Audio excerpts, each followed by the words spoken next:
मिथिलेश जी, ये सब पहन के रुआ के आज तैयार होके गिरे, लेकिन हम पहन के तैयार हो गए काहे से कि आज नाच ना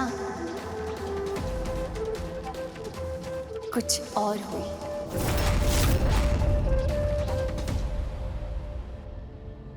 बाबूजी, कल भोग में नमक पड़ला से पूजा पाठ भंग हो गई बाबूजी।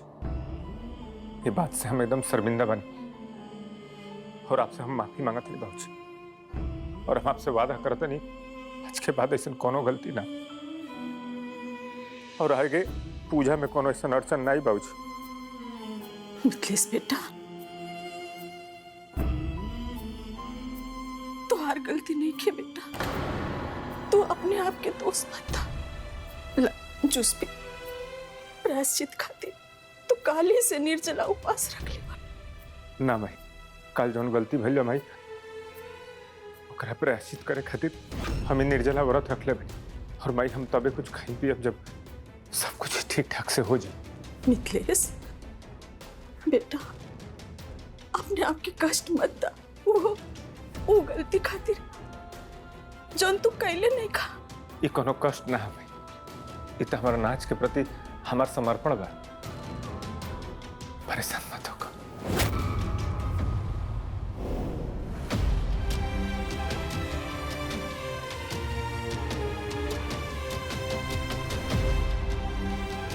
बहू,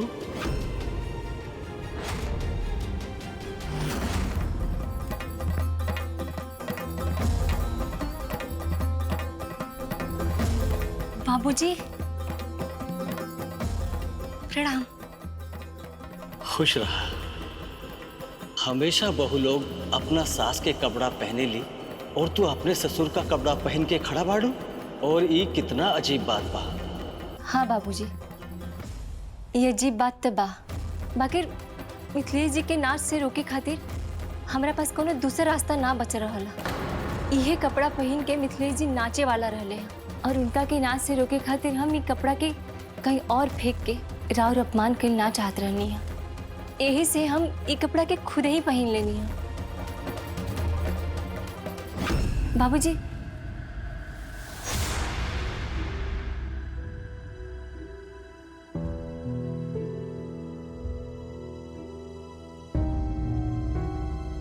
हम जानते नहीं बाबूजी, हमरा ये हरकत से रुआ के बहुत तकलीफ पहुंचल हुई, लेकिन आज रुआ इजा रहती ना तो हम रुआ से अपन मजबूरी बताई थी। हो सके तो अपना बहू के क्षमा कर दी।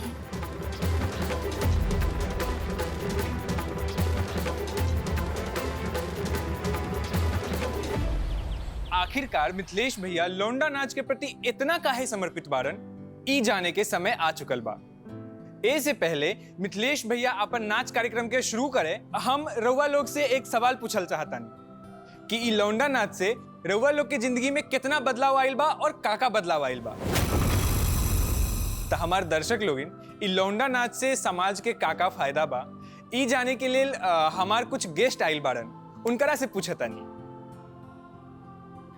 अगर रितु ये लोग के बात सुनी तो शायद ओकरा पर सही असर पड़ेला, और रितु खातिर सही असर पड़ला के मतलब कि हमरा खातिर खराब हो जाए। ना ना, हम ये सब ना होके दे। कैसे भी कके रितु के रोके के पड़ी लोग के बात सुने से।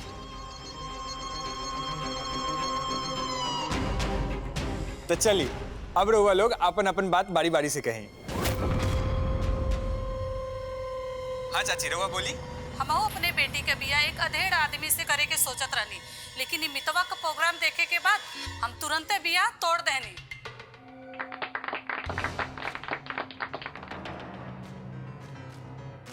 लौंडा नाच देख के हमरा के यही सीख मिलल कि कैसे मेहरारू अपन सारा दुख दर्द भूल के अपन परिवार के खुश रखेनी। सच कही तो हम लौंडा नाच देख के हमार आँख खुल गई, अपन मेहरारू के इज्जत करे लगनी। सच्ची?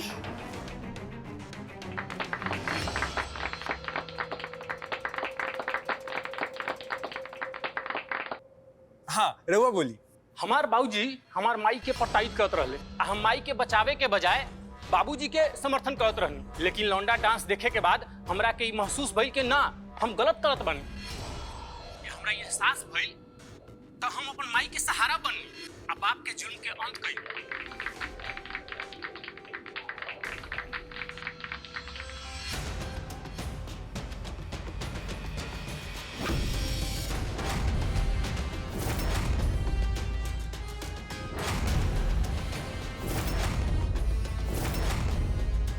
अरे तू बेटा, तारा खातिर हमार करेजा फाटता।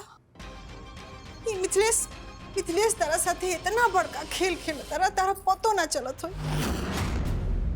कि ये जितना लोग लौंडा नाच के तारीफ करता, गुणगान गावत, ओकरा के मिथिलेश पैसा देले बड़े बोले खातिर।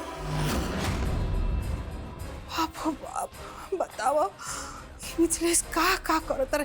आई ये पहला बार नहीं खे बेटा कि मिथिलेश तार सोच बदले खातिर ई कुली करता रे। कोई हाली को चुकल बड़े ई सब। बाकी ऋतु बेटा, तू नु तनी होशियार रहिया, आ केहू के बहकावा में मत आइया, बुझाई? अपन आँख आ कान खोल ले रहिया।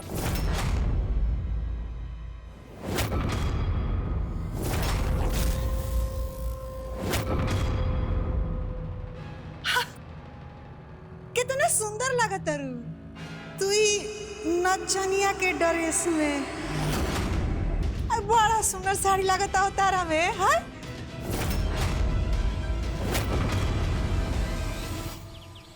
बहुत बहुत धन्यवाद कि आप लोग यहाँ आई नहीं, और उससे बड़ बात कि आप लोग अपन अनुभव के साझा कैनी।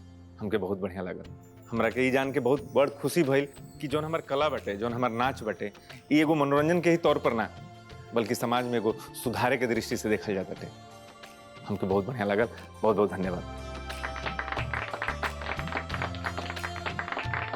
मितवा जी, इंतजार नहीं के होत, जल्दी से अपन बाबूजी के नाच वाला कपड़ा पहनी और तैयार हो जाई। हाँ मितवा जी, हमनी के तहार नाच देखे खातिर बहुत दूर से आइल बानी जा। त जाई आज कुछ ऐसा नाच करी कि जेकरा से कुछ कहानी बयान हो सकेला, जेकरा से हमनी के आ समाज के भी कुछ सीख मिल सके। जी, बस थोड़ा सा समय दी, हम बस तैयार होके आओ तनी।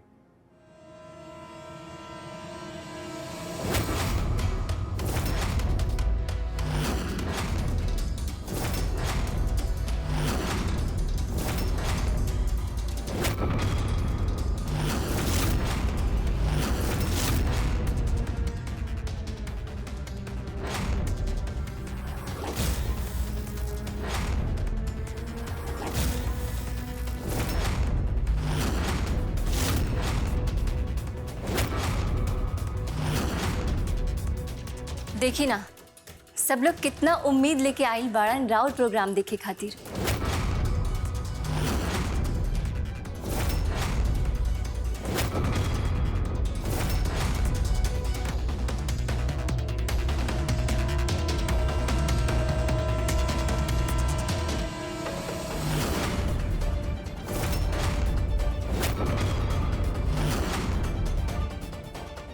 हमरा के अपने बाबूजी के कपड़ा में देख के रवा के झटका लागल हुई मिथिलेश जी। मगर हम का करती, मजबूर रहनी है। एगो यही रास्ता बच गिरला रुआ के नाच से रोके खातिर। अब हम कोनो कीमत पे कपड़ा के ना उतारब। कुल मिला जुला के रुआ पास बस एगो रास्ता बच गई बा, यही कि रुआ दर्शक लोग से माफी मांगी और कहीं कि रुआ प्रोग्राम के नहीं कर सकत।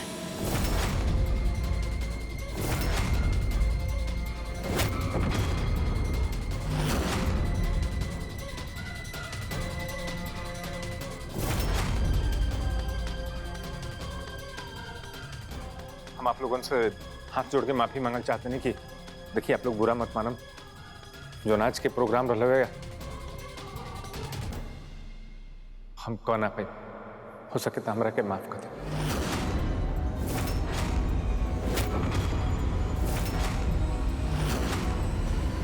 का मतलब ये प्रोग्राम ना हो सकेला? इतना दूर से तो खोपरा देखे आयल बानी का? का मितवा तहरा से उम्मीद ना रहे। हमरा दिल में तहरा खातिर जितना इज्जत रहे ना आज सब खत्म हो गई।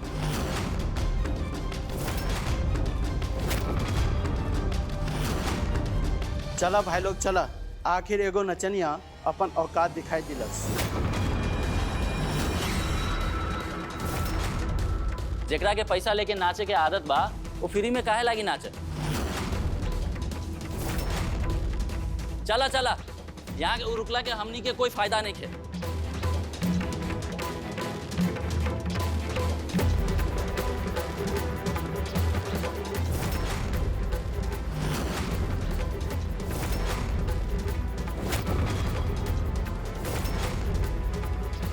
काल हम सच्चे दिल से नटराज भगवान के भक्ति में लीन रहनी, फिर भी रहुआ हमरा ऊपर भोग में नमक मिलावे के झूठा आरोप लगैनी।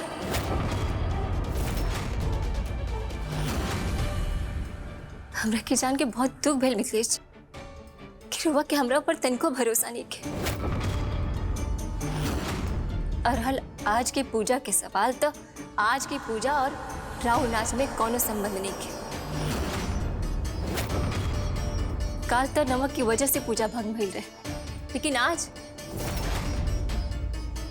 रहुआ अपन ई गंदा नाच से पूजा के भंग करे के कोशिश करत रहनी।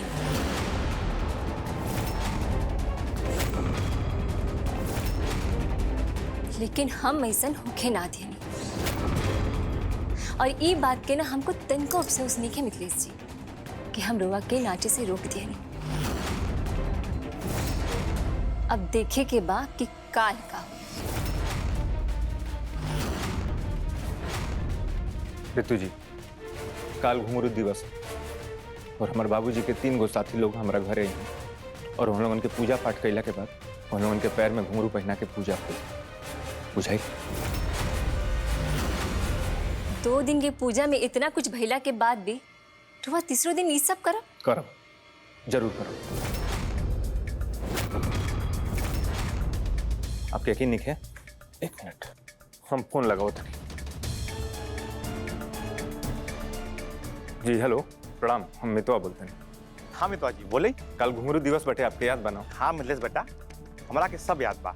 हम काल समय से पहले तोहरा घरे पहुंच जाए, तो चिंता मत करा। जी वो सब तो ठीक बटे, लेकिन हम आपसे कुछ कहल चाहत रही। हाँ बोला ना। जी बात ऐसा बा कि जो हमार धर्म पत्नी बाड़ी हमारा कला के और हमारा नाच के बिल्कुल पसंद ना करी, बल्कि नफरत करेली, नफरत। तो आपसे एगो अनुरोध बटे, विनती बाकी जब कल हमारा घरे आई आप तो हमार पत्नी आपके संग हो सकेला कि आपके बेइज्जत करस और आपकी इज्जत ना करस, तो हम आपसे हाथ जोड़ के विनती कर चाहते नहीं ये सब बात पर ध्यान ना दें। हाँ अगर ध्यान देवल जी तो अपना पूजा पाठ पर। आप बात समझते नहीं हम क्या कहना चाहते ना? हाँ बचवा, हम सब समझ गए नहीं, तू चिंता ना कर। हम काल 2 लोग के औ लेके आई और घुंघरू पूजन पूरे विधि विधान से सफल हुई। ठीक बा, हम फोन रखा थे। प्रणाम।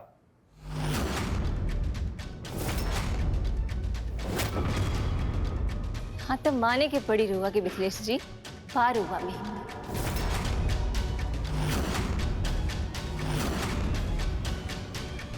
मतलब 2 दिन पूजा में झटका खैला के बाद भी रुआ तीसरो दिन कार्यक्रम के जारी रखा। पहला दिन भोग में नमक पड़ल, दूसरा दिन आपके वजह से जितना भी हमारे पूजा पाठ हो रहे सब भंग हो गए।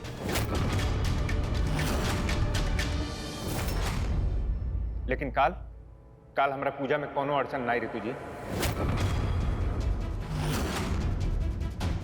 कि कल आपके आंखी के सामने हम ये पूजा संपन्न करम और वो विधि विधान के साथ। लेकिन ये घुंघरू पूजा तो घर के सुहागन औरत करेली ना।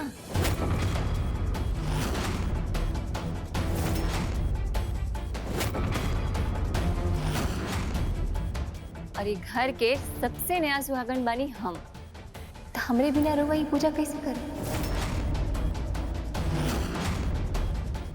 पूजा कैसे करो?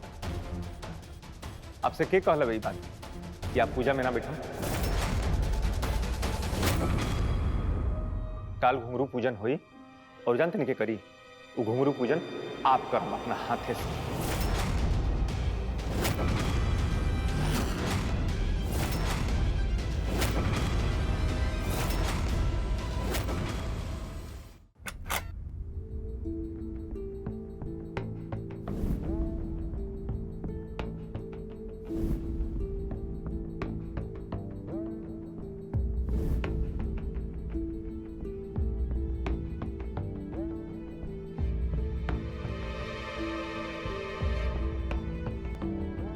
अरे जोगा हमारे डायरी में का लिखत रहनी है? रितु जी, ये डायरी में तो आपको लिख ले ना हमार कमी और हमार बुरा आदत के बारे में। वैसे तो आपो के कमी बटे, आपो के बुरी आदत बटे, तो वह लिखत रहनी। उससे आप कम नहीं की, आपको बहुत बड़ गलती के लिए बनी। ऐसे हम हुए डायरी में आपके बारे में लिखत रहनी है ताकि हमने के हिसाब किताब बराबर हो सके। कैसन गलती? गलती अक्सर लोग कुछ कह के भूला जाओ। गलती कहते नहीं, गिनो ही आपकी गलती। पहला गलती ये कि आपको खूब बढ़िया से पता रहे कि भोग के प्रसाद में अगर नमक डाल दीजिए तो भोग खराब हो जाए, और आप उसमें नमक डाल दीजिए। कई गलती ना का। दूसरा गलती ये हमारे नाच रोके खातिर आप हमारे बाबूजी के दिहली कपड़ा के पहन के बाहर आ गए। इससे ये साबित होता है कि आप जौन चाहिए अपन मकसद के पूरा करिए। आप कोई जिद्दी औरत है। अच्छा, अगर ऐसन बात बा ना तो ली डायरी, एमे और हमार बुरा आदत के लिखी। गलती नंबर 1, इस सब जौन हम करते नहीं वो ये खातिर ताकि अपनी फुहड़ नाच के बंद कर दी और हमने के रिश्ता बचल रहे। और हाँ, एगो बात और, हम कई बार कह चुकल बानी कि हम भोग में नमक नहीं मिलेले, तो बार बार लांछन लगावल बंद कर दी। ठीक बा, मान लेते हैं। तो रहुआ जौन कुछ भी करते नहीं रिश्ता के बचावे खातिर करते नहीं। एगो बात ध्यान से सुन ले रितु जी, कि जब हमारा नाच ना रही तब मिथिलेश ना रही, और जब हम ना रहा तो रिश्ता कैसे?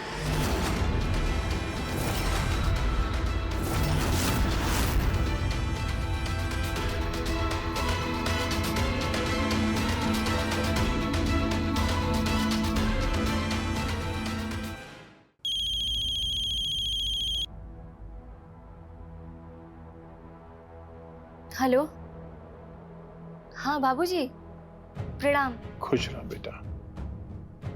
कैसन बाड़ू? हम ठीक बानी बाबूजी, बताई ना। हम ही कहे खातिर फोन केले बानी बेटा कि मिथिलेश अपन बाबूजी के बरसी में हमरा के बुलौले बाड़े, लेकिन हमार तबीयत ठीक नहीं है बेटा। ऐसे तू मिथिलेश बाबू से हमरा तरफ से माफी मांग लिया। कबो कबो तो लागेला कि सांसें रुक जाए। ऐसा अशुभ बात मत करी बाबूजी। रवा सिवा हमारी दुनिया में के बा, हमके राउर जरूरत बा। बेटा, इस जिंदगी के का भरोसा बा, हर कोई के एक न एक दिन जाए के बा। मगर हाँ, ओकरा से पहले एगो बाप अपन बेटी से उम्मीद तो कर सकेला। हाँ हाँ बाबूजी, बोली ना। देखा बेटा, मिथिलेश के बाबूजी के बरखी के दिन उनकर अपमान मत होके दिया। ऐसा कुछ मत करिए कि उनका अपमान होके। काहे कि अगर कोई दिन हम ना रहनी तो आज तू उनकर बाबूजी के सम्मान करबो, तो मिथिलेशो हमारा सम्मान करिए। हमारे विश्वास के टूटे मत दिया बेटा।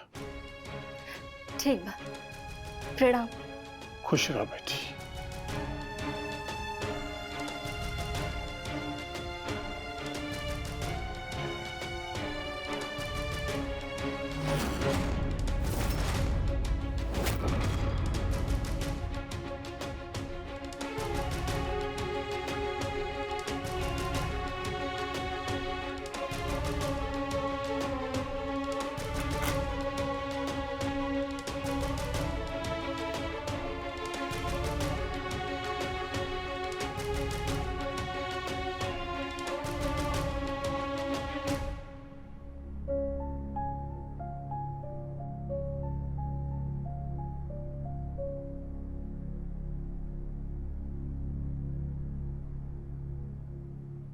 देखा बेटा, मिथिलेश के बाबूजी के बरखी के दिन उनका अपमान मत होके दिया।